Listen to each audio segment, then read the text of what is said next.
నమస్తే, welcome to ABT TV. నేను Sumalatha. HCU భూముల వివాదానికి చెక్ పెట్టేందుకు ప్రభుత్వం కసరత్తు చేస్తుంది. వివాదంపై 3 మంత్రులతో ప్రభుత్వం కమిటీ ఏర్పాటు చేసింది.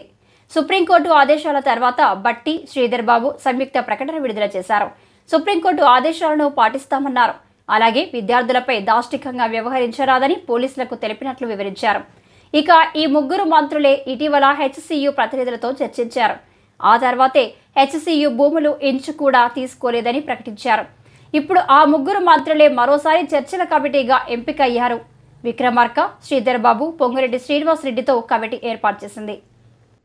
గచ్చిబౌలిలో 400 ఎకరాల భూమిని టీజీఐఐసికి ప్రభుత్వం అప్పగించడంతో అక్కడ అభివృద్ధి పనులకు టీజీఐఐసి శ్రీకారం చుట్టింది. చెట్లను కొట్టివేయడం ప్రారంభించింది. దీంతో విద్యార్థులు ఆందోళనలు చేశారు.